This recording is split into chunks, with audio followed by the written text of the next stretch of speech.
From San Diego, California, this is a One Extraordinary Marriage show, where being busy is overdone, romancing is fun, and scheduling sex has taken the guesswork out of wondering when you're going to get some. I'm Tony DeLorenzo, your co-host, along with my beautiful wife, Elisa. From coast to coast and around the world, thank you for joining us. It's time to talk sex, love, and commitment. Give us a call or text us on the Hug Hotline at 858-876-5663 or send us an email to hugs@oneextraordinarymarriage.com. This is part 3 of our series on Our Marriage Vows. Today, we discuss what you were in for when you said for richer, for poorer on your wedding day. And there's an anonymous quote that says, "There is no my money, his money, or her money in a successful marriage. Regardless of who does or doesn't work, who brings home the most money, the successfully married pool their money together, plan together, budget together, tithe together, give together, spend, and save together." Wow, that's beautiful. There's a lot packed into that. Yes. And there's a lot packed into that phrase for richer, for poorer in your wedding vows. And we're going to be discussing that today. But those of you that have been around a while, you know that we start each show with a hug. And for those of you that are brand new, welcome.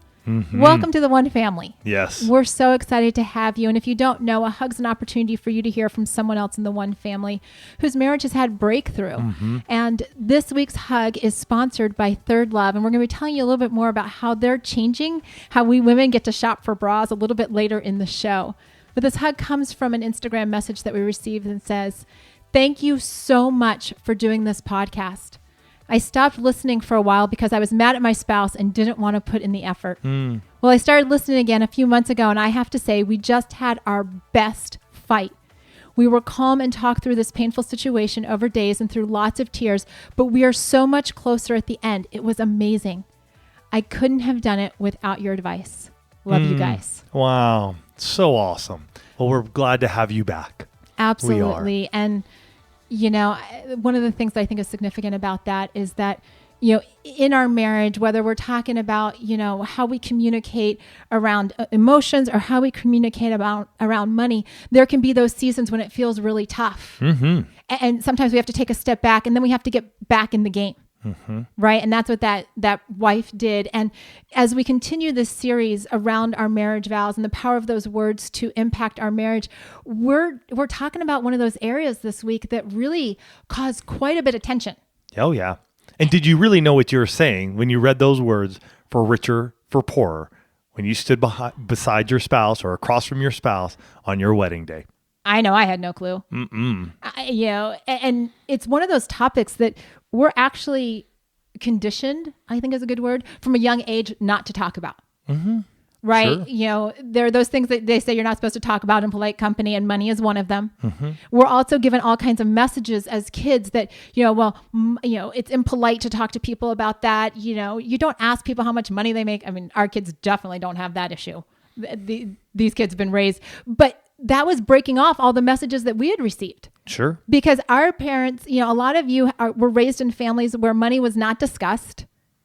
You kind of, you know, got the messages, money doesn't grow on trees, or, you know, we don't have money for that, or we can't afford that. But it wasn't coming out of a place of how do we handle this as a team?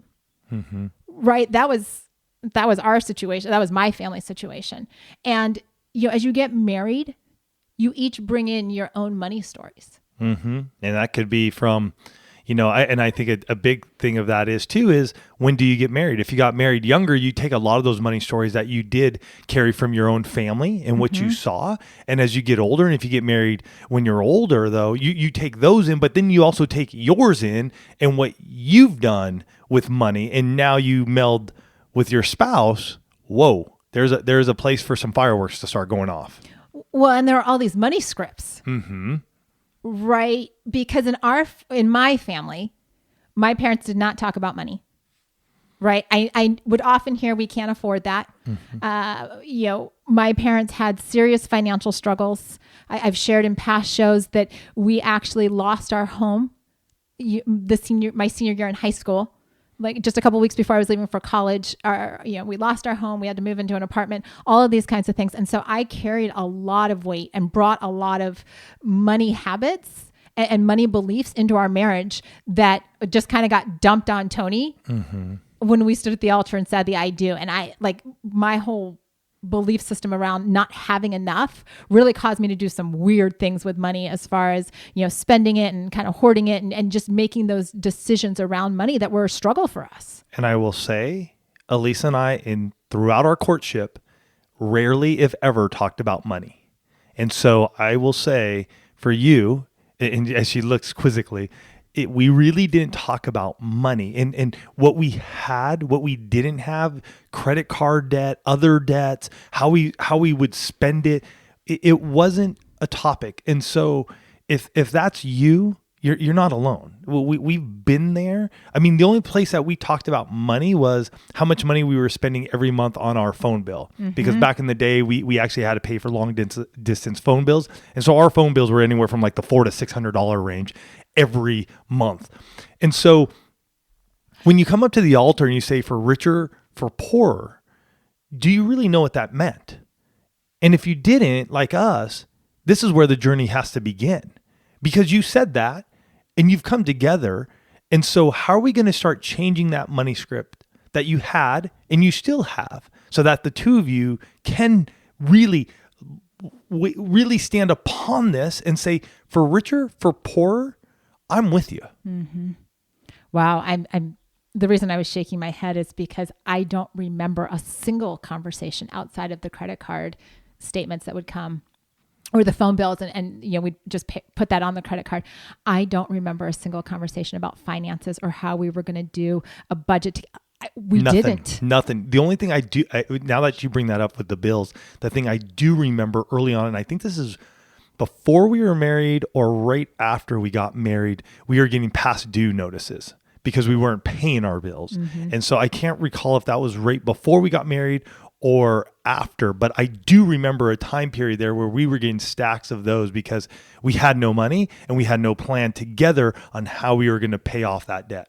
It actually, like, even going back there, it kind of makes my stomach hurt. Mm-hmm. Remembering that for how many years we wasted not having a plan, because jobs are going to come and go. Kids are going to come and go. You're going to have moves. There's going to be recessions like what we just went through back in 2000. There's going to be all of these money things that happen.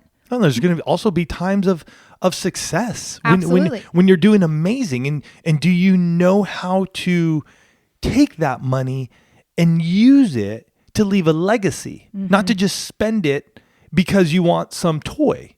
Because really, the shiny object, it's going to come and go. It's going to dull out and it's going to fade away. And yet, are you willing to come together and leave a legacy for those who come behind you, or even for yourselves? Mm-hmm. Do you want to have a life where it's like, hey, as the kids get older, as we get to enjoy those years together, do we want to take trips together? Do we want to do things together? Heck, I remember reading a book many, many years ago where this couple talked about they were saving for the sole purpose. They weren't going to leave a dime left because they were going to spend it all and make sure that they got to enjoy their entire life. Hey, if that's what you want to do, that's a you thing. Go for it. And I love that idea. But that all comes out of having conversation. It has to be around this topic of money. And a lot of you have probably heard that money is it ranks right up there as one of the top reasons that couples find themselves in that divorce category or contemplating divorce. And as we were researching for this show, I actually found the study that was done by Ramsey Financial Solutions. A lot of you may be familiar with Dave Ramsey. They surveyed 1,000 adults and we're looking at marriage and debt, and they said 86% of marriages nowadays are starting with debt. 86%. That number blew my mind. Okay. And that 48% of those with more than $50,000 in debt say money is the number one cause of their fights. And so you start thinking about that, and you think about, okay, we've got tremendous amount of debt burden on the front of a marriage, and we did that. Guys, it's crazy because I see that $50,000 number. That was our number. That was. We were actually a bit higher than that, but I see that and I'm like, oh. And another number that they threw out is that 1 in 3 who fight about money have hid a purchase from their spouse. I've done that. I've shuffled. I've left stuff in the back of the car, maybe only brought one thing in instead of brought the whole bag. And when Tony says, oh, where'd that come from? Is that new? No, I've had it for a while. Had it for a while. because all of this debt and not having a plan for what for poorer looks like in your marriage causes a tremendous amount of anxiety, tension, and stress. And for those of you in the one family, 81% of you say that money has been a source of stress at some point in time in your marriage. Okay. And out of that, 43% of you say that you struggle to have a budget that you both honor and keep, which is significant because this was us. Right? In the early years of our marriage, no budget. I mean, we weren't even talking about money. If you're not talking about money, it's pretty hard to have a budget or any type of financial plan. And I want to just say, we call ours a cash flow plan because it's cash flowing in and cash flowing out. And that's just wording, but I still believe, and I will continue to believe, that words have power, and how we use them can really allow us to open up or close down. For me, and I think even you, at least, there was a point where budget wasn't the word that just stuck with us, and we struggled trying to put a budget together. And yet, once we started saying, "Hey, this is a cash flow plan," we're just taking account of where our cash is, what it's doing, how it's going. In that, for us, I will tell you, was like a key in a lock. It was unlocking something for us that allowed us to go, okay, let's come together, because we're just talking about our cash flow, how much we have, how much we're spending, where's it going, and flowing. So just come up with the word that works for you. And just as an aside, that's a really important point that Tony just brought up. All of the tools and resources that we have here at One Extraordinary Marriage are tools and resources. You customize them to fit your marriage. If you don't like a particular word, I know that, just a side note, I know that there are couples that when we talk about challenge is a word that bristles for them. And so they will call it something else. Do it. Do whatever it's going to take for you to take action.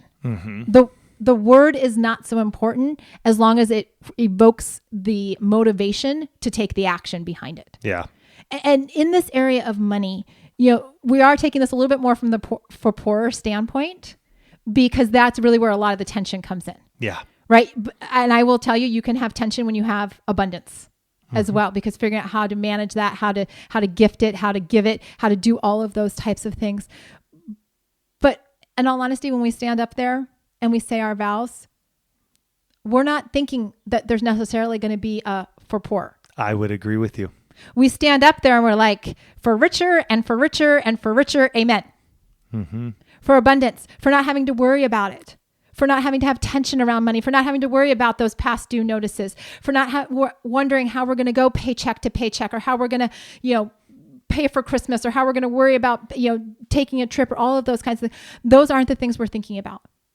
And so we have to really look at, what is this? How does this play out in our marriages? Because going back to that Ramsey study, 94% of those who identified that they had a great marriage discuss money. Big. That's huge.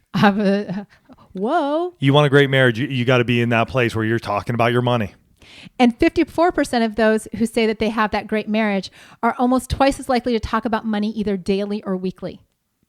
It's not a once a year conversation around money that makes for a great marriage. It's a regular conversation about money. It's building financial intimacy. The for richer or for poorer, that's the clause in your wedding vows that says we need to have financial intimacy. It's not we'll talk about it, at tax season. It's we're going to build this muscle the same way that we're going to build our sexual intimacy muscle, the same way that we're going to build our spiritual intimacy muscle, same way we're going to build our emotion. It's in there for a reason. And for us, there are definitely the way that we've worked this out in our marriage. Once a month, we come together. We do the cash flow plan. Elisa actually does a cash flow plan now because we have it all set up on a spreadsheet. We look at it. I share with what we have in our funds. She looks at it, and then from there, she pretty much goes through it. If it's something major, she'll let me know, and I'll come in and we'll discuss. Okay, what do we need to take off here? What do we need to do with this? What should we do here? That's what we do monthly. When it comes to weekly, we're on par. We're talking. We're letting each other know, hey, this is what we have available. this is what we need to do. Sometimes we forget, and we got to catch ourselves back up. You know what I mean? And so there becomes a struggle because like, hey, what are we doing? What do we got? Is the money available? Because again, it's cash flow. It's coming in, it's coming out. And we need to know on a daily basis. I wouldn't really think that we're discussing so much on a daily basis of what's really happening. Maybe there are times when we are closer to like end of pay periods where we'll discuss that a little bit more to know, hey, where are we? Like, do we have the funds to go out? You know, I want to take you to dinner, or the family wants to go to dinner, or gas money, or whatever it may be. Just, hey, be aware that we only have $100 left in this account. So that's, I would say, how we're flowing.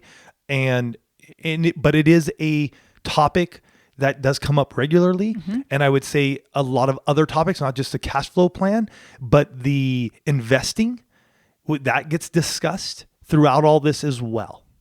Absolutely. And as we start talking around these strategies for what this looks like in our marriage, we want to give you some guidelines around that. But before we do that, we want to thank this week's sponsor. And I mentioned at the top of the show that Third Love is changing how we women shop for bras. And it's so amazing because they actually use data points generated by millions of women who have taken their Fit Finder quiz to design bras with both breast size and shape in mind for a perfect fit and a premium feel. And they have this fun and easy tool called their Fit Finder quiz. And you answer a few simple questions and you're going to find your perfect fit in about 60 seconds.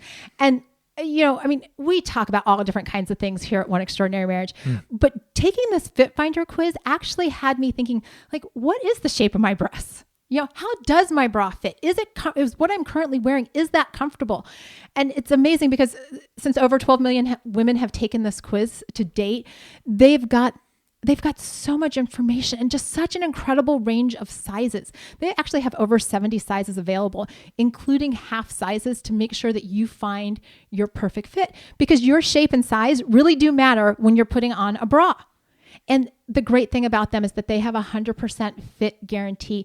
So every customer has 60 days to wear it, wash it, and put it to the test. And if you don't love it, return it. And here's where I just love partnering with companies who are out there doing good, because Third Love, if you have a need to return a bra because it doesn't fit perfectly, they're going to wash it and donate it to a woman in need, which is just amazing to stand behind it. But I even, you've often heard us talk about like, what color is your underwear? I actually found a new color that I like. I ended up with Fig, which is a, kind of like a purplish, like a deep purple, color, which was so fun for me because I've tended to the blues. And if I hadn't done this, if I hadn't taken the time to look at this, I might not have ever actually stepped out and tried a different color. Third Love knows that there's a perfect bra for everyone. So right now they're offering our listeners 15% off your first order.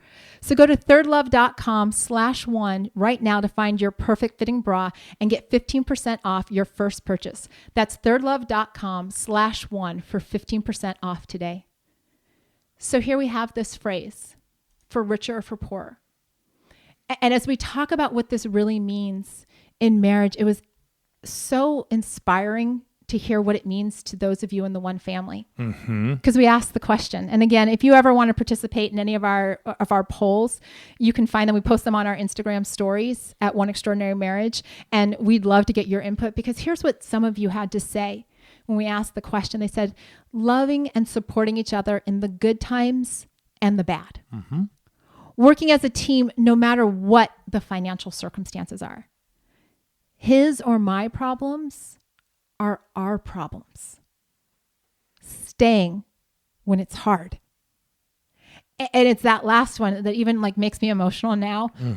This one like totally threw me. I didn't expect to get emotional, you guys, but I remember when my parents were going through their struggles, and they never, we're losing the house, they're having to deal with creditors, all this kind of stuff. And I remember that divorce was never an option for them. They modeled that, right? It wasn't easy. It's not easy, when you've got a kid about to go off to college and you're losing your house. And so in 2008, when we were in, when the recession came, and then in 2012, when we lost our house, even though I had sworn that would never happen, like I remember telling Tony, like, don't ever, this is the one thing that just scares me more than anything. I don't ever want to lose our house. It happened to us. And yet I knew, because my parents had modeled staying together when it's hard, I knew that we were going to find a way. Mm-hmm. And we did. And it actually, we were just joking about this the other day about how that was such a tremendous blessing in our life going through that season, not just what we learned about each other, but what's happened in our life since that season. But that idea of good times and bad, of working together, of it being our problems, not your problems, of staying when it's hard. That's what for richer, for poorer. That's what that means. Yeah. And I would say, before the Great Recession hit, I mean, we were doing well. One of our businesses was booming. And hey man, everything is good when there's money in the bank and everything's just flying high. It's how do you act? What's your character when things are tough? And 10, 11 years now, looking back, that was a turning point for Elisa and myself. Like, how are we going to react in this time, in this moment? What are we going to do? And through that, I would say my love for her has only grown. And I can look back at that time and just go, you know what? It wasn't fun, not at all. And yet we learned so much about each other that we really had each other's back. And through that, like, the trust level grew. Like I was sharing with you, Elisa goes through the cash flow plan on her own now. I trust her explicitly. There's no fear. Before, I would be on top of her. Like, we'd have to go line by line and make sure. Now it's just like, she's going to take care of it. It's fine. We watch it together. And yet there was this trust level that came around our money because we did go through that time. Mm-hmm. And I, as much as I would like to say I didn't have to go through it, we did. We survived. We're doing fine. We live an amazing life now. And, if you're in that spot, things change. Mm-hmm. Things can change in a heartbeat. Sometimes it doesn't happen as fast as we want. It's been 11 years for us to get to this point. I wish it would have happened maybe in a third of the time. And yet you got to go through it and walk it. So do know, if you're struggling even right now with your finances, it doesn't always have to be this way. Mm-hmm. And can I say, first and foremost, it's not about the labels that you either take on or you put on each other. It's not about being a saver or a spender. It's about the vision that the two of you create for your financial future. So many of you have already taken on this idea of creating a vision for your marriage, right? You schedule your coffee break. You've taken on the intimacy lifestyle. You've had conversations around this. It may be time to incorporate a money meeting. Yeah. Right. I have a number of my coaching clients that this is their next step because it's necessary. Just like, reading through those statistics or sharing those statistics on, who says they have a great marriage. Well, 94% of couples who discuss money regularly say they have a great marriage. You got to be one of the 94%. Mm-hmm. You've got to say, you know what, are we going to do it weekly, every other week, at least once a month? Or are we going to, and can I be real clear? This can be done if you two aren't even in the same place. I've got couples that will FaceTime a deployed spouse or a spouse that's working out of the area so that they can have their money meetings. And I will say, if you're in a spot too where money there's tension in it, and you're trying to come up with a plan, you're trying to come up with a way to set it up that best fits your family and your marriage, reach out to Elisa and do a session or two with her. Let her help you set that all up. And you can learn more about coaching with her at oneextraordinarymarriage.com/coaching. Mm-hmm. And part of that plan is to make a decision that there's no yours or mine. What comes into our marriage is ours, right? And that's going to look different for every couple. But to get into this place, we're saying we're doing this together. If we are married, we are doing our finances together and creating what that plan is going to look like. What are those categories we want to spend in? How do we have fun money? Mm-hmm. Because you got to have some fun with all that you all are working and earning. Where are we going to give? Mm-hmm. How do we want to bless people? Like, as you receive blessing financially, how are you going to turn around and be a blessing to somebody else? Mm-hmm. What are the choices that we're going to make around saving and spending? And there are so many amazing apps out there. Tony and I use Every Dollar. Some of you in the One Family shared with us that you use You Need a Budget, or you use Mint or Quicken. There are resources out there. Don't sit here and listen to this and say, well, I don't know where to get started. Y'all have a phone in your hand or pretty close to you, or an iPad or a tablet or something. Google Money app.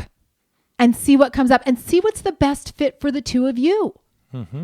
Some people love the spreadsheet. I've got a Google spreadsheet that we've used for, I don't even know how many years now. I just update it once a month. Go in and say, okay, what are our expenses this month? Some of you, like I said, I also use every dollar because it's just a quick, like I've got it on my phone, and it gets, figure out what's going to be the best fit for the two of you. And here's the thing. You got to do it.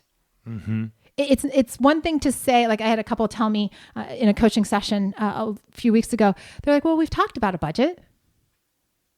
And so I paused and I waited and we use it. And the pause was, yeah, we've talked about it, but we really haven't done anything. Talking about a budget doesn't get you on the same page financially like implementing a budget gets you on the same page financially. And it's a muscle you're going to have to work. So if you haven't done it yet, believe me, it's going to take a little time to get going. I was just talking to a business owner, and there's a book that I read some years ago that has really helped us with our business and financing and looking at it. And as she and I were talking, her and her husband also own a salon, and they're like, oh my gosh, Tony, that book just floored us. And she goes, but how long is it going to take? And I told her, honestly, I said, look, 3 to 6 months. It's going to take you some wiggling to figure out what works and how do you make it happen. So even in your marriage, you're going to have to sit down and give this a fair shake. If you try to do it once and say it didn't work, guess what? It didn't work.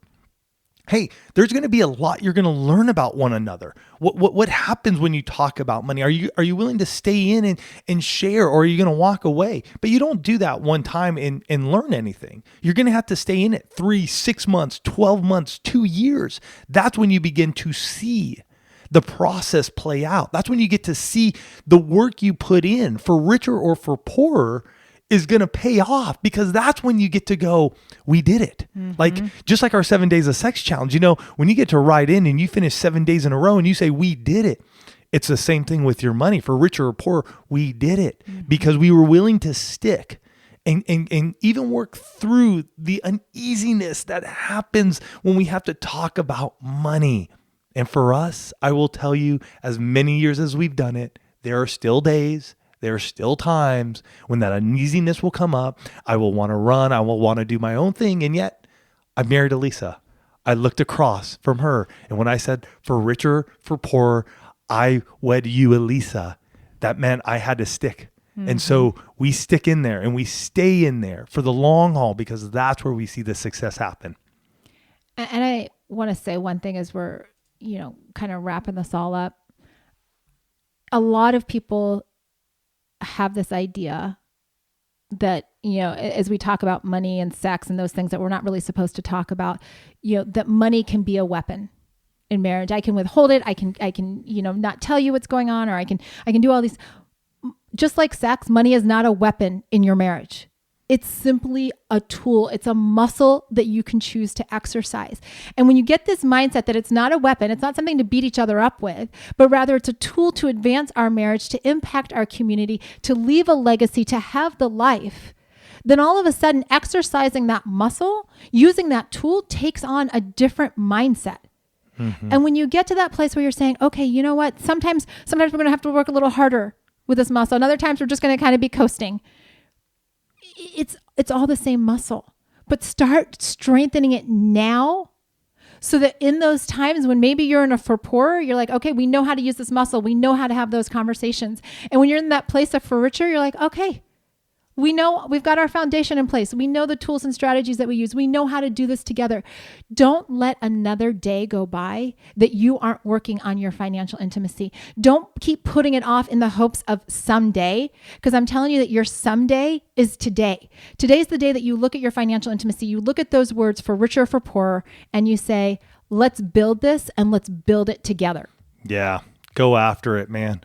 We are so excited to have you part of this series, Our Marriage Vows. We're going to jump back in next week, so don't miss out. But this week, think about your finances. For richer, for poorer. What does that mean for you and your spouse, for your marriage, for what you're doing together? It doesn't matter if you've been married a week. It doesn't matter if you've been married 10 years, 20 years or more. You still need to be talking about your money if you're breathing on this earth. We love you guys. We're excited to hear how, as you look at for richer and for poorer, how it's going to impact your marriage for great success in all intimacies of your marriage. Love you guys. Have a fantastic week, and we will catch you next week. Love you guys.